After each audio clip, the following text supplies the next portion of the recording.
In a blizzard-ravaged Montana Air Base, Walt Ramsay, a quiet 71-year-old mechanic, tends to helicopters no one else notices. Dismissed as just a wrench, his past as a decorated Vietnam pilot remains unspoken. When a rescue team, led by Commander Hammond, is stranded in a deadly storm, no pilots are available. As hope fades, Walt dons a faded flight suit, untouched for decades, and takes to the sky in Eagle 4. With the storm raging, his skill and instinct guide him to the stranded crew. But can he bring them home, or will his past ghosts resurface? Love stories of quiet courage? Subscribe to our channel for more tales of unsung heroes like Walt. Share your own stories of hidden strength in the comments. Hit the notification bell to stay inspired by powerful narratives that remind us true heroism often speaks softly. Join us today. In the heart of Montana's Pine Ridge, where December's icy grip slowed the world to a whisper, the air base stood as a lone outpost at the end of a frost-covered logging road. The mountains loomed in the distance, their peaks cloaked in snow, standing as silent witnesses to the lives unfolding below. Hangar 3, with its towering steel frame and the sharp tang of diesel and cold-bodied metal, was a world unto itself. Black Hawk helicopters, their sleek forms dusted with fresh snow, rested in neat rows beneath the arched ceiling, their quiet power waiting to be unleashed. At the hangar's far end, where the light grew dim and the chatter of the younger crew faded, Walter Ramsay worked alone, a solitary figure in a faded brown canvas jacket and oil-stained gloves. At 71, Walt was a man of quiet resolve, his silence not born of shyness, but of a life that had taught him words were fleeting compared to the weight of action. His hands, rough and calloused, moved with a precision that spoke of decades spent coaxing life from machines. A flashlight tucked awkwardly between his shoulder and chin illuminated the bolts and tubing he inspected with a care that bordered on reverence. To Walt, each helicopter was a living thing, its engine ticks and blade vibrations a language he understood better than any spoken word. The younger crew in their crisp flight suits and beanies barely noticed him. To them, he was just Walt, or the wrench, as they sometimes called him, a nickname tossed out with the casual indifference of youth. They offered nods, rarely thanks, and assumed he had always been there, as much a part of the hangar as the frost clinging to its chain-link fences. That morning, as the crew gathered around the break table, their voices a low hum beneath the crackle of the radio, Walt worked on Eagle 4, his hands tracing the helicopter's tail boom with a tenderness that felt almost personal. The others, sipping coffee and trading stories of recent missions, avalanche rescues, medevacs that had tested their nerve, spoke of him in passing. "You ever see Walt fly?" one pilot, Jake, asked with a grin, his tone light but edged with dismissal. "Nah," another replied. "He's just the guy who keeps the birds running. Probably never even sat in a cockpit." Their laughter was soft, not cruel, but it carried the weight of assumption, of a generation too young to see the depth behind Walter's quiet. They were in their 20s, hungry for the next big moment, the one that would carve their names into the base's unspoken history. Walt, meanwhile, stayed apart, his focus on Eagle 4, a helicopter he kept in flawless condition, always fueled, always ready, though no one knew why. To them, it was just an old man's habit, a quirk of age. Sarah Blake, the youngest pilot at 24, watched Walt from across the hangar, her green eyes catching the subtleties her peers missed. She was quieter than the others, her silence born of observation rather than disinterest.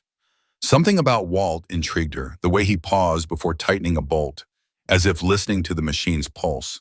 The way his gaze lingered on the sky beyond the hangar doors, heavy with a longing she couldn't place. She didn't know his story, but his presence stirred something in her, a mix of respect and unease, as if his silence held secrets too vast for words. She wondered what drove him, what tethered him to this one helicopter when the rest of the world seemed to move on without him. Outside, the wind was changing, the soft flurries of morning giving way to a heavier, more insistent snow. The storm roared down from the mountains, its gusts slicing through Pine Ridge like a blade. The sky darkened, its pale light swallowed by clouds that churned with a quiet fury. The base hadn't yet felt the shift, but Walt did. It was in the air, in the way the snow struck sideways, demanding attention. His hands, steady on Eagle 4's cold metal, betrayed no hint of the memories that stirred within him. Vietnam. The word rose unbidden, a ghost from a past he'd buried beneath 20 years of work at Pineridge. He never spoke of it, not of the jungles, the gunfire, or the relentless thrum of rotors that had once been his world. But those memories lived in him, in the steady rhythm of his hands, in the way he carried himself like a man who'd seen the ski at its cruelest. A wrench clattered to the floor, its echo sharp in the hangar's quiet, but Walt didn't flinch. His focus remained on Eagle 4, his fingers brushing its surface as if greeting an old friend. The helicopter was his constant, a machine he tended with a devotion that went beyond duty. The others saw it as routine, but to Walt it was a promise kept, a lifeline to a part of himself he'd locked away. Sarah, watching from her corner, felt a pang of curiosity, her mind turning over the mystery of the man who seemed to belong to the shadows. Then the radio crackled, its static cutting through the hangar's hum. A distress call, a hiker, stranded high in the mountains, caught in the blizzard's grip. The crew's laughter fell silent, their faces tightening with unease. The lead pilots were gone, scattered on other missions, and the storm outside was too fierce, the visibility too low. No one spoke. No one stepped forward. The call lingered, a weight pressing down on the hangar, unanswered. Walt set his wrench down, his movements slow but certain. He crossed the hangar to a locker in the corner, one untouched for years, its surface dulled by time. The crew watched, their confusion growing, as he opened it with a quiet reverence. Inside was a flight suit, its fabric faded but whole, its patches bearing the scars of a lifelong past. He pulled it on, the suit settling over his frame like a second skin, and retrieved a helmet that carried the weight of countless missions. The hangar grew still, the crew's eyes wide with disbelief. Walt didn't meet their gazes. He didn't offer explanations. He walked to Eagle 4, his steps steady against the storm's howl, and climbed into the cockpit. His voice, when it came through the radio, was low and unwavering, cutting through the static on with a clarity that silenced the room. "This is Eagle 4, I'm lifting off." 6 words, and they shattered every assumption the crew had held. The rotors spun, their rhythm a defiant answer to the storm, and Eagle 4 rose into the swirling snow. Walt, the quiet mechanic, was no longer just a shadow in the hangar.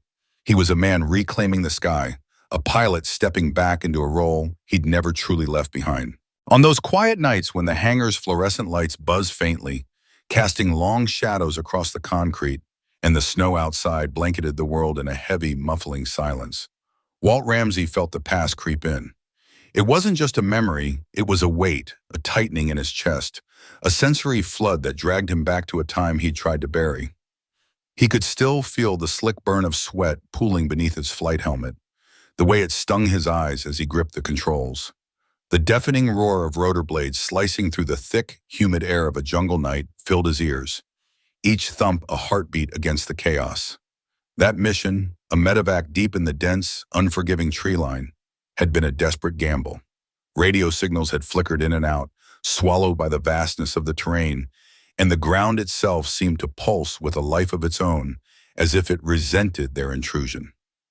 His helicopter, call sign Dustoff 6, was the last bird in the sky that night.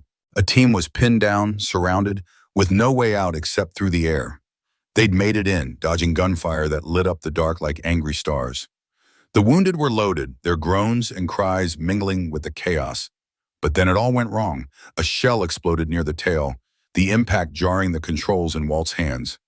His co-pilot, Reed, only 20, quick-witted, always humming Johnny Cash through the headset with a grin that could lighten the darkest moments, didn't make it. Walt had fought to keep the chopper steady, his muscles screaming as he wrestled the stick, clearing the ridge by sheer will as smoke filled the cockpit and the world tilted. Reed's scream cut through the headset, sharp and raw, then fell into a silence that was louder than any explosion. Walt had landed the bird, barely, crawling from the wreckage with a broken arm and lungs choked with acrid smoke. But it was his heart that broke the hardest, splintering under the weight of guilt that no amount of time could fully dull. Reed wasn't just a co-pilot, he was a brother, a piece of Walt's soul. They'd shared dreams, laughed over bad coffee, and promised each other they'd make it home. Walt had brought Reed back, but not whole, not alive. The mission earned him a Distinguished Flying Cross and 2 commendations, words like heroic thrown around by men who'd never seen the cost. He never wore the medals. They sat in a drawer, untouched, because no ribbon could erase the truth. He'd lost family that night. When Walt returned stateside, he swore he'd never fly again. It wasn't that he couldn't, his hands still knew the controls, his instincts still sharp. But he didn't trust himself to carry that weight again. Instead, he turned to fixing things, wrench in hand, piecing together what was broken in the machines he'd once flown. It was his penance, his way of staying close to the helicopters without ever leaving the ground. Each turn of the wrench, each repaired rotor, was a quiet apology to read, to the life he couldn't save. Sarah Blake, the young mechanic who worked alongside him in the Montana hangar, didn't know the full story, but she sensed it in the way Walt carried himself. There was a heaviness in his steps, a flicker in his eyes when certain sounds, a burst of radio static, the distant thrum of a chopper, cut through the air. She'd seen it in the way his hands, steady as stone when working on an engine, would pause for a fraction of a second when younger pilots swapped stories of near misses with cocky grins. Once she caught sight of a photograph tucked in the corner of Walt's tool locker.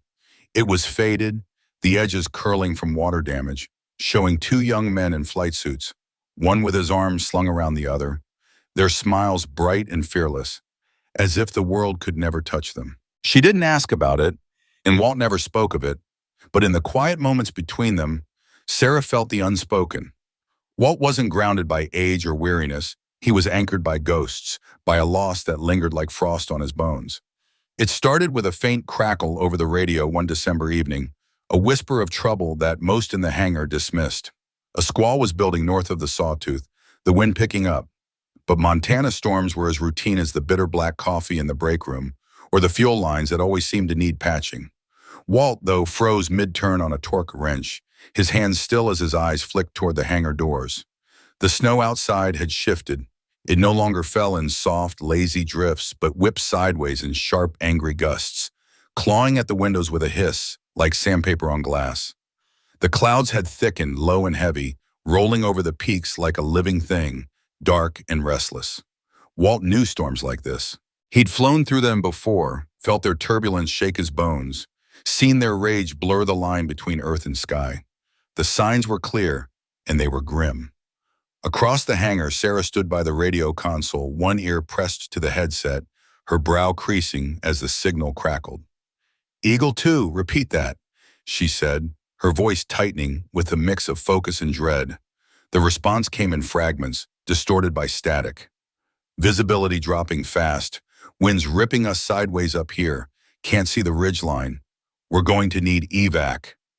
Another burst of static, then, "We are grounded. Coordinates transmitting now." Walt's gut twisted as he crossed the hangar, his steps deliberate but heavy, like a man walking toward a truth he'd rather avoid. Sarah glanced at him, her face pale. "It's Chris," she said, her voice low. "Commander Hammond's team."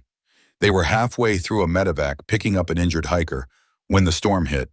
They're pinned near Granite Hollow, iced in, bad. "Who's left to fly?" Walt asked, though the answer was already clawing at him. Sarah chewed her lips, scanning the hangar. Every chopper was either grounded or out on other missions. Firewatch, cargo drops, a training circuit south of Missoula. The pilots who'd returned were drained, still debriefing, their faces etched with the kind of exhaustion that no amount of coffee could fix. The storm was closing in faster than anyone had expected, a wall of white swallowing the mountains. Only one bird remained untouched. Eagle 4, the helicopter Walt had kept in pristine condition for years, its every bolt and blade tended to with a care that bordered on reverence. No one else touched it, not because they couldn't, but because it was Walt's, his last tie to the sky, preserved but never flown. The hangar was a cavern of cold steel and shadow, its air thick with the weight of unspoken dread. Sarah's fingers trembled as she twisted the radio dial, her voice taut as a wire stretched to breaking. "Eagle 2, do you copy? Hang in there. We're trying." Static clawed back through the speaker, a garbled cry from the stranded crew. "Losing heat. White out. Can't hold position." Her heart sank, a stone plummeting into an icy abyss. Dispatch had already confirmed the worst. Cascade's nearest team was over an hour away, and no air support could breach the storm's wrath. The hangar grew quieter, the kind of silence that smothers hope. Snow lashed the runway outside, spiraling in furious gusts, as if the storm itself were a living thing, hungry and unforgiving. The crew stood scattered, their usual bravado stripped raw by the storm's cruelty. Sarah glanced at her team, their faces gaunt, their confidence eroding like sand in the wind's relentless assault. She felt their fear mirrored her own, a gnawing dread that clawed at her chest, whispering that time was running out. No one dared speak the truth aloud until a young technician, his voice cracked, breaking the silence. "There's no one left who can get to them in time." The words landed like a hammer, and all eyes turned to Walt, standing alone by the hangar window. He was a silhouette against the slate-dark sky, his face carved from stone, unreadable. The wind screamed like a wounded animal, and wounded Walt's gaze stayed fixed in on the chaos outside, where the snow danced like 1,000 knives. He didn't move, didn't speak, but his silence was louder than the storm's roar. It was the silence of a man who'd seen too much, who carried ghosts in the lines of his weathered face. Sarah watched him, her chest tight with a mix of fear and something she couldn't name. Maybe respect, maybe desperation. For the first time in the years she'd known him, she didn't see the gruff mechanic who kept the choppers purring like loyal beasts. She saw a man whose eyes held stories of skies he'd conquered and losses he'd buried. A man who'd walked through fire deep and come out the other side, scarred but standing. The storm was no ordinary beast. It was a merciless predator, the kind that didn't forgive hesitation, didn't pause for the weak. It was a force that demanded respect, a puzzle only someone who knew its rhythms, its cruel tricks, could hope to outwit. Only someone who'd danced with death in the skies before. Sarah's voice softened, almost lost in the storm's roar, wind's howl. "Walt, Eagle 4 is ready, isn't it?" Her words were a plea, a fragile thread of hope. He gave a single curt nod, his eyes still locked on the swirling void beyond the glass. She stepped closer, her gaze searching his face, and for a flicker of something, pain, resolve, or maybe both, crossed his features. Beneath the stoic mask, she glimpsed a man he'd tried to leave behind, a pilot whose courage had been tempered by time but never broken. In that moment, a certainty settled over her like a heavy cloak. Walt was their only chance to bring home Eagle 2's crew home. She'd seen too much, felt too much, to doubt it now. The radio hissed again, a desperate fragment of a voice cutting through the static, faint but urgent. Sarah leaned over her console, her hands shaking as she fine-tuned the frequency, her fingers fumbling in the cold. "Eagle 2, hold on tight, we're coming for you."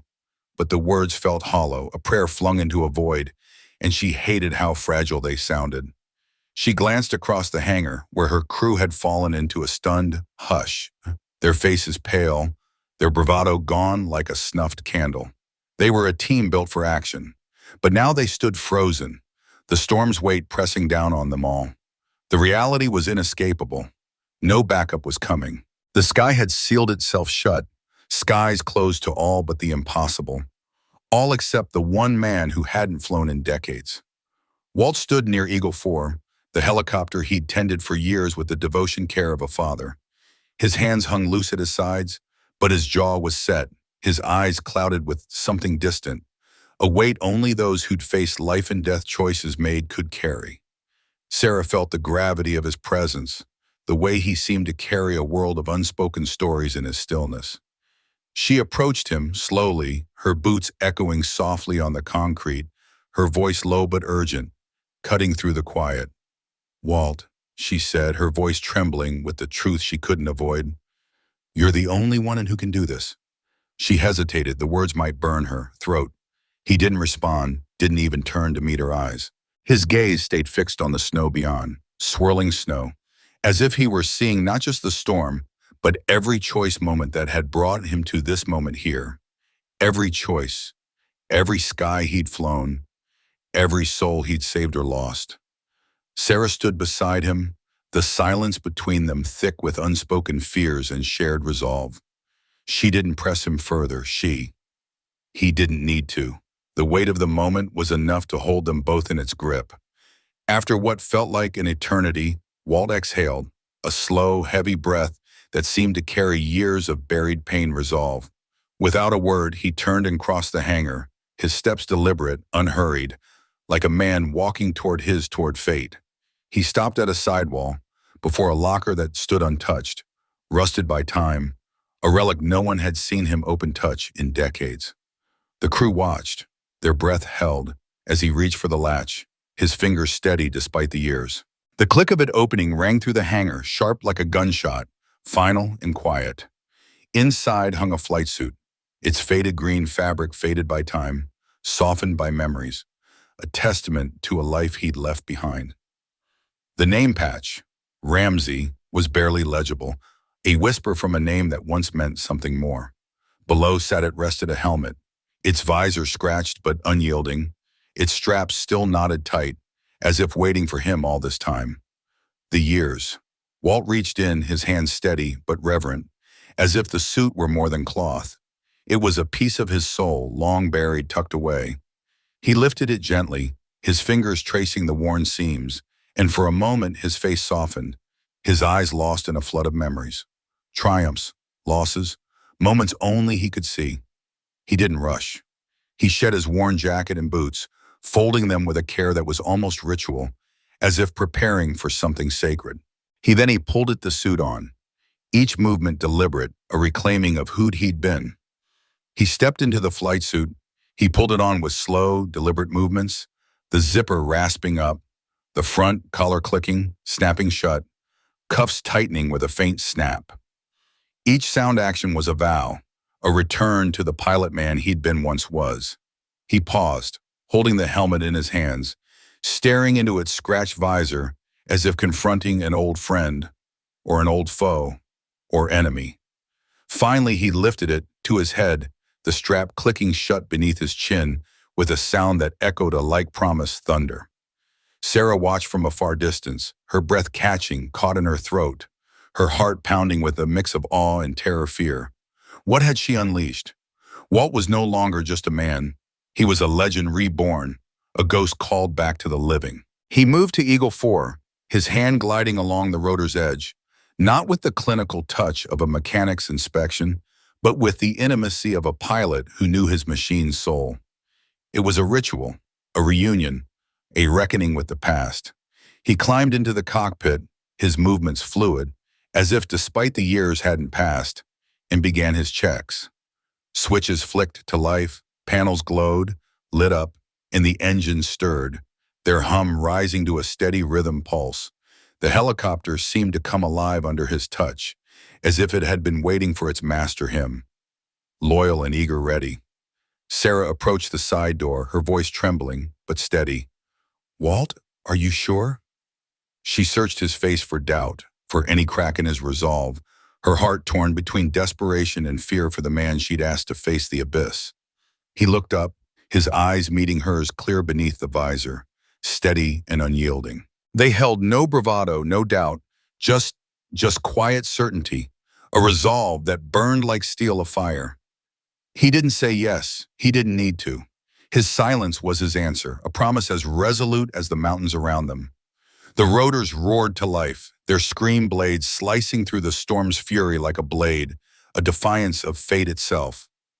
The blizzard raged with unrelenting ferocity, hurling snow in wild, stinging gusts that battered the helicopter's windshield, reducing the world beyond to a spectral haze of white.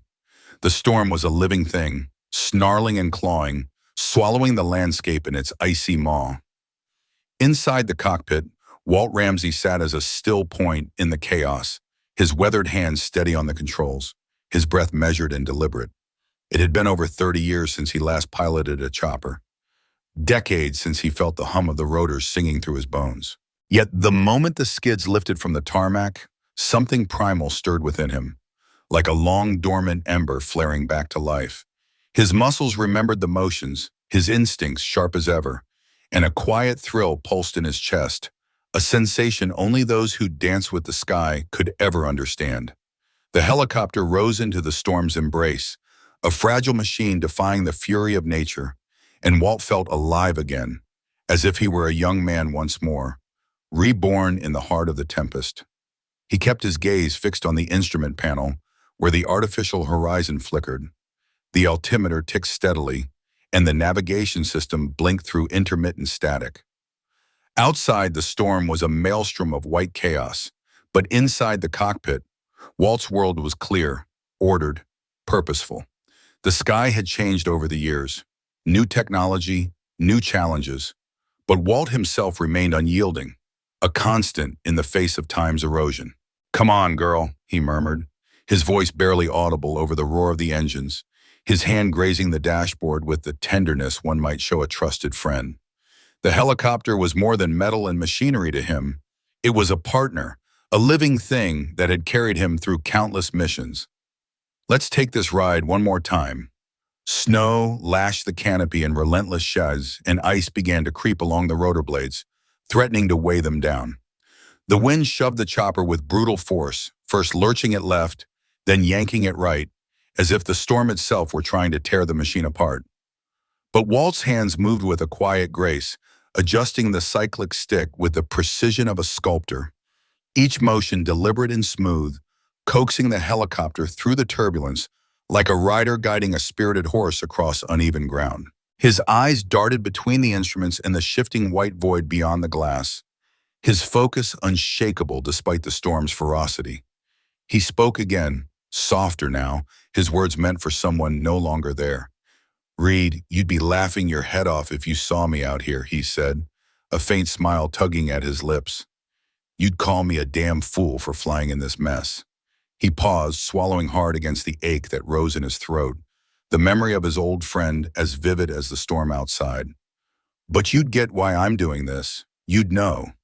The headset crackled with static, a lonely sound in the absence of voices or updates. There was only the steady drone of the engines and the howling of the wind as it battered the chopper's frame. Walt pressed forward, his eyes scanning the instruments, then flicking to the ghostly white beyond. The coordinates he'd been given were little more than a suggestion in this kind of weather. GPS was unreliable, and radio beacons were all but useless when the world was cloaked in fog and snow. But Walt didn't need satellites or signals. He had something deeper, something no storm could obscure. A pilot's instinct, honed by years of flying through skies that forgave no mistakes. His fingers tapped lightly against the throttle, a rhythm born of habit, as he adjusted the course slightly north. "Granite Hollow," he whispered to himself, his voice steady but laced with a quiet certainty. "Low pocket, east-facing ridge. That's where I'd go if I had wounded aboard." He could almost see it in his mind's eye, the jagged outline of the ridge, the sheltered hollow where a downed chopper might find refuge. He eased the helicopter lower, feeling the subtle shift in pressure in his chest as the altitude dropped, the treetops below emerging as faint, dark shapes through the swirling snow. His breath fogged the inside of his visor, clouding his view for a moment, but he didn't bother to wipe it away. His focus was absolute, his eyes sweeping the landscape below for any sign of life. Then, for just a fleeting second, he saw it, a glint of metal, sharp and unmistakable, cutting through the white veil. His heart quickened, but his hands remained steady as he circled back, narrowing his eyes to pinpoint the source. "There you are," he said under his breath, a surge of determination hardening his resolve. Below, half buried in a snowdrift, was the wreckage of the downed rescue chopper, its tail tilted upward like a broken monument, one rotor blade sunk deep into the snow. A small figure moved nearby, barely visible through the storm, waving frantically with both arms. Walt's jaw tightened, his teeth grinding together as he steeled himself for what came next. "This is it," he said, his voice low but resolute. He brought the helicopter around, adjusting the pitch with careful precision, fighting the wind's relentless push as he began his descent. The chopper groaned under the strain, its frame shuddering as the storm battered it from every side. But Walt spoke to it softly as if it could hear his encouragement. "Easy now, girl. Hold it together just a little longer." The skids kissed the snow with a jarring thud, the impact rattling through his bones. But the landing was solid. Walt exhaled, a long, steady breath that carried the weight of relief and resolve. He hadn't found them through screens or coordinates, but through something older, something no storm could shake. A pilot's gut, tempered by experience, and the unspoken promise he'd made long ago never to leave anyone behind. The storm howled louder now, as if enraged by his defiance, whipping white spirals across the windshield in furious waves that obscured it everything but the faint shadows of broken pines and the crumpled hull of the downed chopper. Walt steadied the controls, forcing the helicopter to remain level as it rocked violently in the wind's grasp. He reached for the radio, flicked the switch, and spoke in a voice that was low, firm, and unshaken. "This is Eagle 4, grounded near Granite Hollow. Do you read?" The silence that followed was heavy, broken only by the hiss of static. Then, faint but unmistakable, a voice crackled through the headset, thin and worn but alive. "Walt, is that you?" The sound hit him like a wave, stirring memories of missions long past, of comrades he'd flown beside, of promises kept. He closed his eyes for a brief moment, letting the voice wash over him, grounding him in the moment. "I'm here," he replied, his voice steady but warm with conviction. "I've got you." The side door slid open with a groan, and the storm's icy breath blasted into the cockpit, sharp and biting as a slap. Through the swirling snow, shapes began to emerge, faint, ghostly figures moving in the white haze, their outlines blurred but unmistakable. Walt's heart pounded, not with fear but with purpose. He had found them, against all odds, in a storm that would have grounded lesser pilots. And as he prepared to step into the freezing maelstrom, he carried with him the weight of every flight he'd ever taken, every life he'd fought to save, and the unyielding belief that no one gets left behind. The frigid wind howled like a living beast, tearing at the bundled figures as they staggered toward the helicopter, their arms raised to shield their faces from the relentless gusts. Snow stung their exposed skin, and the cold gnawed at their bones, each step a battle against the storm's fury. Among them, one man limped heavily, his leg dragging as if it carried the weight of the mountain itself. His face was contorted in pain, but he pressed forward, supported by two others who gripped his arms tightly, their own exhaustion evident in the slump of their shoulders. Their breath puffed out in fleeting clouds, swallowed instantly by the swirling snow. Flashlights sliced through the blizzard, their beams dancing erratically across the frost-encrusted fuselage of the helicopter, a lone beacon of hope in the chaos of the storm. Walt Ramsay, the man in the pilot's seat, felt the weight of the moment settle into his chest like a stone. He left the cockpit only long enough to help haul the first injured man aboard, his muscles burning under the strain. The man was heavy, his body limp with pain and cold, but Walt's grip was iron, unwavering despite the ache in his arms. His breath came in sharp bursts, but his focus never faltered. He could feel the eyes of the others on him, their desperation a silent plea he understood too well. Another crew member scrambled in next, their clothes soaked through, shivering violently as they collapsed onto the helicopter's floor. Water dripped from their gear, pooling in the dim light of the cabin. Then came Commander Hammond, moving slower, his steps deliberate as if each one required a decision. He pulled back his hood, revealing a bloodied temple, the crimson stark against his pale skin. His eyes, wan and stunned, locked onto Walt's face with a mix of disbelief and something deeper, something like recognition, though not of the man himself, but of the impossibility of this moment. "You," Hammond rasped, his voice catching on the wind, raw with emotion. I didn't think." His words faltered, his mind grappling with the sight of Walt, this unassuming mechanic, standing steady in the heart of the storm. Walt cut him off, his voice calm but firm, a tether in the chaos. "Get in!" Hammond hesitated just for a heartbeat, his gaze lingering on Walt as if searching for answers he didn't have time to find. Then with a nod, he moved, helping to secure the last of the injured before climbing aboard himself. The door slammed shut with a heavy thud, sealing them inside a fragile cocoon of metal and hope. The cabin was a cacophony of labored breathing, the clatter of loose gear, and the groans of the wounded. The turbulence rattled their bones, the helicopter trembling as if it too felt the weight of their survival. Walt slid back into the pilot's seat, his hands steady as he pulled on his harness. Outside, the storm had grown fiercer, a malevolent force that seemed to resent their defiance. Snow fell in a blinding torrent, like static on a broken screen, and the wind slammed against the helicopter's frame with the force of 1,000 fists. Every warning light on the dashboard blinked furiously, each vibration a scream of protest, urging him to turn back, to surrender to the storm's wrath. But Walt didn't flinch. His jaw clenched, his eyes fixed on the faint sliver of horizon still visible through the snow. Memories flickered in his mind, moments of loss, of failure, of faces left behind in other storms, other nights. Not this time, he vowed silently, the words a mantra etched into his soul. Not again. This time no one gets left behind. His hands moved over the controls with a precision born of decades of instinct, each motion a dance with the machine he knew better than his own heartbeat. The rotors roared to life, ice cracking and shattering off the blades as they spun faster, the sound a defiant cry against the storm. The helicopter groaned, shuddered, then lifted, rising slowly at first, as if reluctant to leave the earth. Then, with a sudden surge, it soared, a phoenix breaking free from the snow's grasp.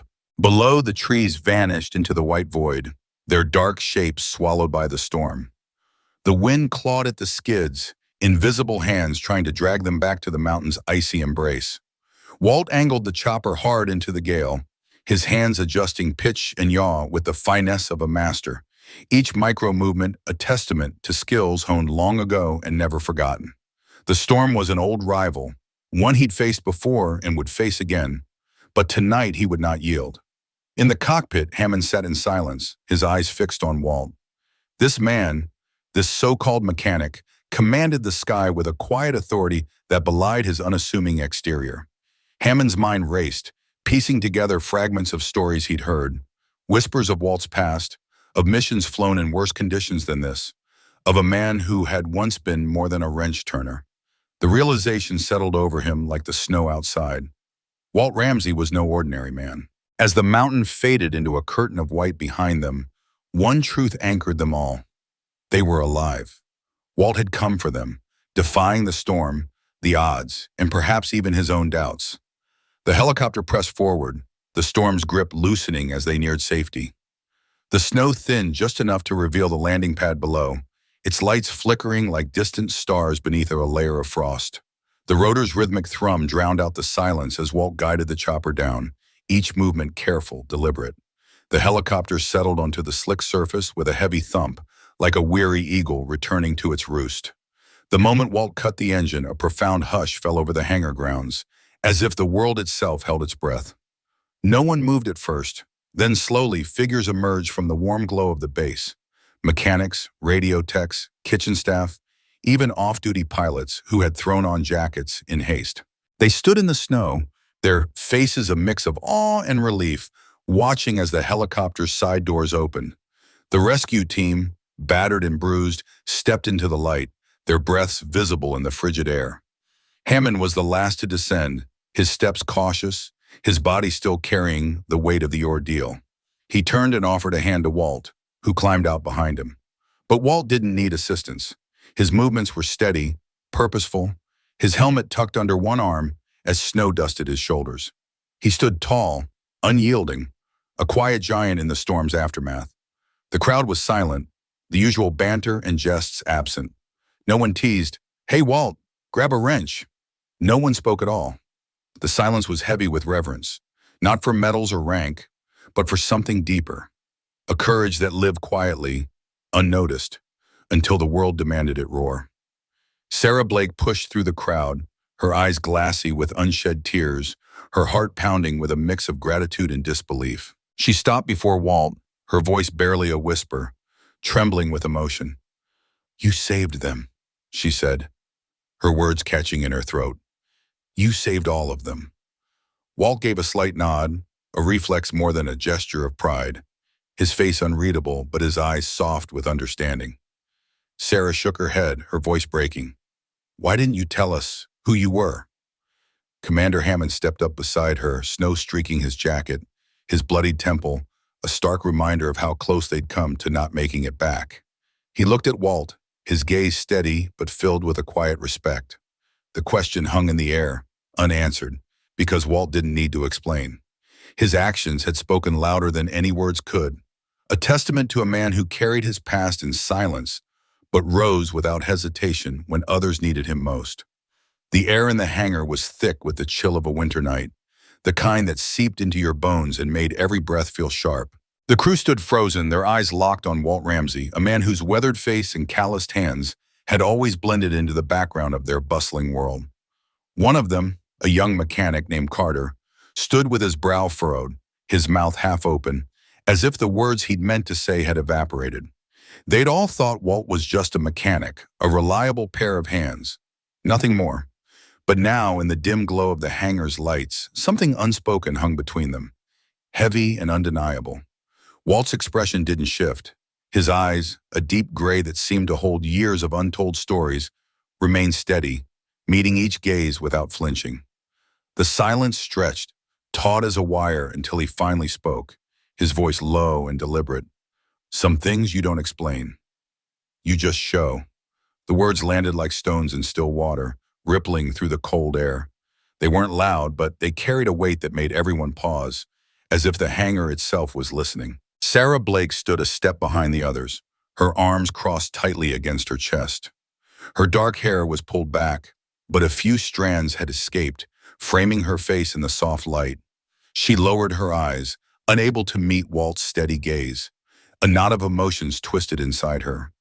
Guilt for having underestimated him, awe at what he'd done, and a quiet ache for the years he'd spent unseen. She'd always prided herself on reading people, on knowing the crew inside and out. But Walt had slipped through her understanding like smoke. Now, as she stood there, the weight of her misjudgment settled deep in her heart. Around them, the crew's faces had changed. The confusion that had clouded their eyes moments ago was gone, replaced by something new. Respect, raw and unguarded. They looked at Walt as if seeing him for the first time, not as the man who tightened bolts and checked hydraulic lines, but as someone who'd carried a burden none of them had noticed. The hangar, with its soft golden lights casting long shadows across the concrete floor, felt different now, like a place where something sacred had been revealed. Someone pushed open the door to the ready room, and the rich, earthy scent of coffee drifted into the space, mingling with the sharp tang of oil and metal. It was a familiar smell, one that signaled the return of routine, the hum of normalcy. But the air held something else now, a subtle shift that no one could name but everyone felt. Respect didn't always come with fanfare or speeches. Sometimes it was in the way a crowd parted as you walked through, their steps instinctive, almost reverent. Sometimes it was in the silence they held, afraid to break a moment with careless words. Walt didn't linger for praise or gratitude. He turned and walked toward the ready room, his boots echoing softly on the concrete. The warmth of the room welcomed him, wrapping around him like an old friend. He'd spent years in this place, overlooked, his presence as unremarkable as the tools he carried. But now every eye followed him, tracking his steady stride. No one whispered, "Just a mechanic," anymore. That label, once tossed so casually, had shattered under the weight of what they'd seen. The next morning, the storm that had raged for days was gone, leaving behind a sky so crisp and blue it seemed to hum with possibility. Snow blanketed the base, softening its edges, and the air was cold enough to sting, but it felt clean, respectful even, as if the world itself had paused to acknowledge what had happened. Inside Hangar 3, the familiar rhythm of work resumed, the clang of metal, the low murmur of voices, the whine of machinery. The crew was back at their stations, tuning engines, filing reports, moving with the practiced ease of routine. But something was different, a subtle undercurrent that changed the way the space felt. Walt was already there, as he always was, standing at his workbench in the same faded flannel shirt and worn work boots. His movements were slow, deliberate, as he wiped down his tools and inspected the hydraulic lines on the aircraft they called Eagle. To an outsider, nothing about him had changed. He was still the same Walt Ramsay, with his quiet demeanor and unhurried pace. But to those who knew, everything was different. The crew moved around him with a new awareness, their steps softer, their glances more intentional. Where once there had been sidelong looks and quiet dismissals, now there was a gentle hush when he passed. Conversations paused mid-sentence. Younger mechanics straightened their shoulders, their hands stilling on their tools, as if his presence demanded their best selves. No one called him the wrench anymore. They didn't need to. What he'd done had spoken louder than any nickname ever could. The air in the hangar seemed heavier, as if it carried the memory of that night. It wasn't just the crew who'd changed. The space itself felt marked, like a witness to something profound. Sarah approached Walt, a clipboard tucked under one arm, a steaming cup of coffee in her hand. She didn't say much, just handed him the cup with a nun, her eyes meeting his for a brief moment. There was a warmth in her gaze, a quiet apology woven into it. Walt took the coffee, his fingers brushing hers, and offered a faint smile in return. It was small, barely there, but it was enough. Between them, words felt unnecessary. They understood each other in the silence, in the shared weight of what had passed. Later that afternoon, a courier arrived from the base commander's office, his boots crunching through the snow. He carried a sealed envelope, its edges crisp and official. Inside was a letter of commendation, not just a formality, but a recognition that carried the full weight of the commander's authority. It praised Walt's valor, his skill in flying under extreme conditions, his courage in saving the lives of 4 personnel when no one else could step forward. Walt read it once, his eyes moving slowly over the words, then folded it with care, as if it were something fragile, something sacred. He didn't rush to show it off. He didn't pin it to the bulletin board in the ready room or wave it in front of the crew. Instead, he walked to his workbench, where the walls were lined with hooks and shelves, each holding tools he'd used for decades. Above the wrench rack, where a bare patch of wall had always sat empty, he pinned the letter. It wasn't for pride or attention.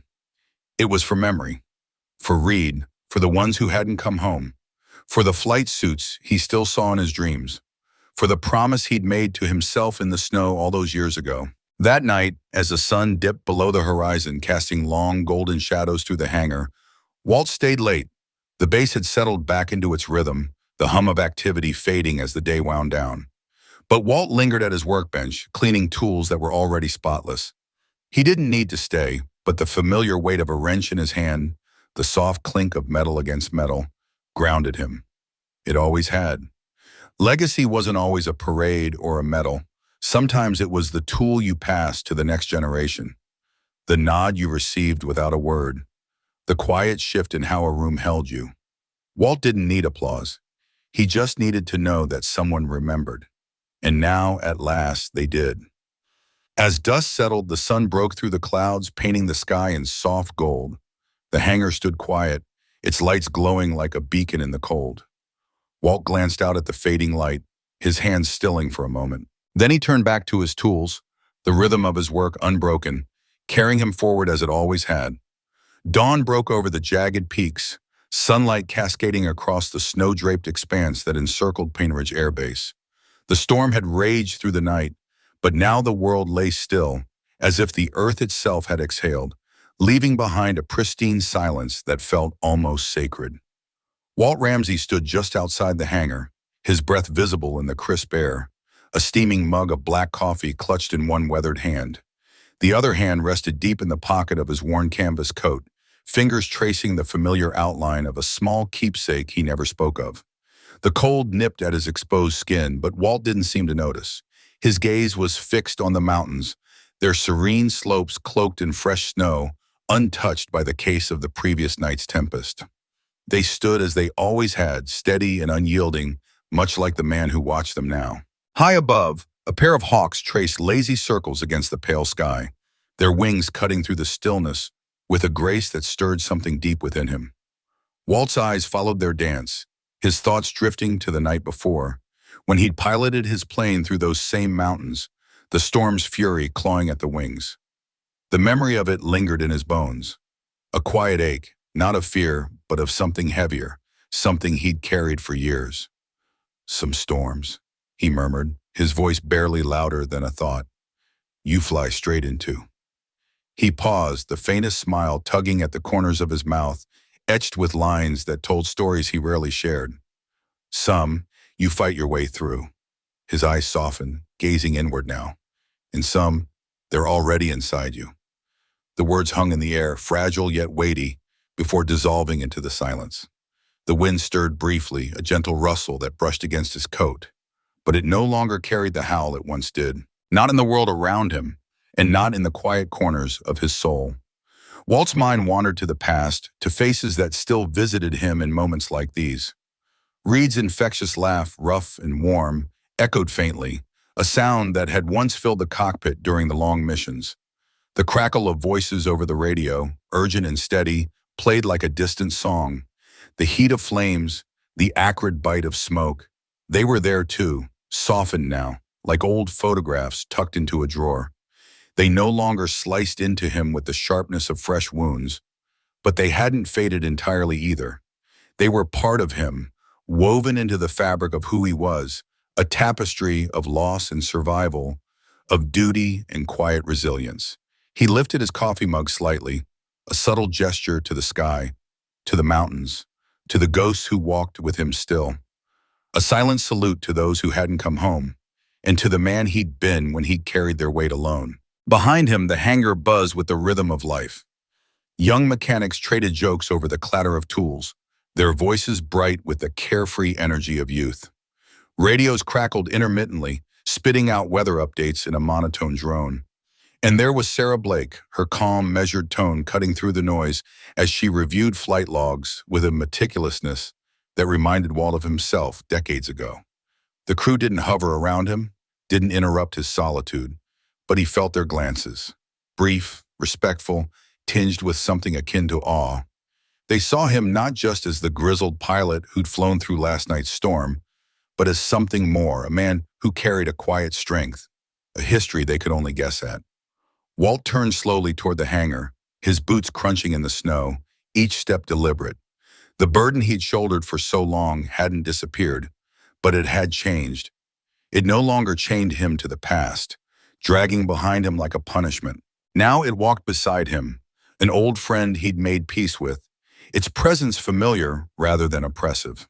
Some legacies are forged in grand speeches or bold actions, but the ones that endure are often shaped in the quiet moments, in the choices made when no one is watching. Walt's strength wasn't in the stories he told, because he told so few, but in what he carried, in the scars he bore with grace, in the way he showed up, time and again, when the world demanded it. As the sky deepened into a warm amber, the mountains standing sentinel in the distance, Walt stepped back into the light of the hangar. He was a mechanic, a pilot, a man who had finally found a measure of peace, not by shedding his past, but by learning to walk with it. Walt's life was a testament to a truth often overlooked. Not all heroes wear their valor on their chests, and not all courage roars. In a world that exalts the loudest voices, the boldest gestures, it's easy to miss the power of the quiet ones, the people who carry their burdens without complaint, who step forward without seeking applause, who hold steady when everything else falters. Walt was one of those people, and his story was a reminder to look closer, to see the strength in those we might pass by without a second glance. The veteran standing in line at the grocery store, his eyes holding a quiet depth. The retired teacher repairing a neighbor's roof in the rain, asking for nothing in return. The old man in a workshop, hands steady from years of work, who once held the lives of others in his care and never spoke of it. In a culture of haste and noise, we often rush past the older generation, dismissing their stories as relics of another time. But Walt's life showed that wisdom, courage, and dignity don't diminish with age. They grow richer, more profound. He hadn't flown into that storm to prove himself. He'd done it because he knew he could help, and for him, that was enough. His quiet heroism was a challenge to reflect. What storms do we face in our own lives? Are we listening to the quiet voices around us, the ones that speak through actions rather than words? Are we honoring those who carry their scars with grace, who show us what it means when no one else is watching? Walt Ramsay's story is a call to notice, to pause in the rush of the world, and to recognize the strength that often hides in plain sight. The kind of strength that endures, not because it shouts, because it simply is.